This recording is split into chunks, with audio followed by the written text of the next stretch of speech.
பாருங்கள் மேலே ஒரு ட்ரீ ஹவுஸ் இருக்குது. மரம் பாருங்கள் செம்ம பிரம்மாண்டமாக இருக்குது.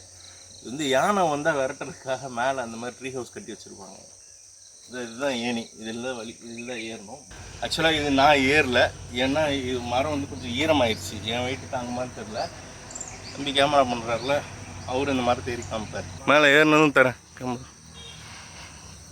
இல்லை உங்கள் பேர் அடிக்கடி பட்டுற போது முடியலன்னா விட்டுருங்க. நான் ஏறி இருக்கிறேன் இந்த மாதிரி மரம். இதில் புடி இருக்காது, காலும் புடி இருக்காது, கையும் புடி இருக்கு. அது வளையுது பார்த்தீங்களா, அதுதான் எனக்கு பிரச்சனை. சென்டர் கால் வைக்கணும் பை பை, அப்படி தான் வைக்கணும், குதிக்கால் வைக்கக்கூடாது. பயப்படாம இருங்க, பயப்படாம இருங்க. உங்கள் வெயிட்டுக்கு ஓகே பை. ஏறினதும் இறங்குவது தான் பயமாக இருக்கும். உள்ளே மேலே ஏறி உட்காருங்க பை, இதெல்லாம் லைஃப் டைம் எக்ஸ்பீரியன்ஸ். மெதுவாக இருங்க. ஹவுஸை பிடிச்சிக்குங்க, அப்படியே திரும்பி உட்காருங்க.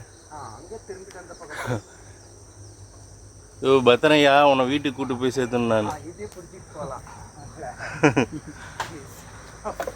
பார்த்து அண்ணே கேமரா வாங்கிக்கிறீங்களா? ஒரு வழியாக மேலே ஏறி வந்துட்டேன்.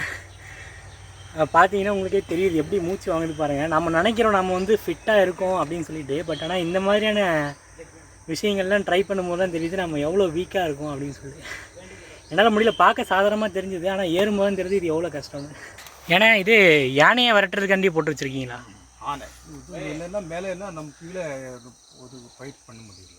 ஓகே. ஆனைக்காக நாங்கள் மேலே இருந்து பட்டாஸ் போட்டு அப்புறமா அது போய் நினச்சுன்னா போய் பிடிங்கிட்டு வரோம். முடியும், கீழே இருந்தால் வந்து அடிச்சிருங்க. ஆக்சுவலாக ரொம்ப கஷ்டப்பட்டு தான் மேலே ஏறி வந்தோம், ஆனால் இப்போ கீழே இறங்க தோண மாட்டேங்குது.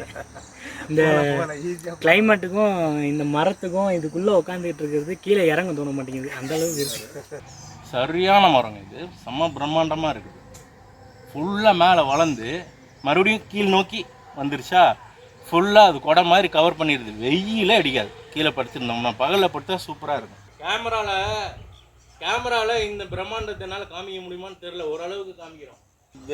இதனுடைய வேர்லாம் பார்த்தீங்கன்னா இந்த மண்ணையெல்லாம் தாங்கி பிடிச்சிட்டு இருக்கும்.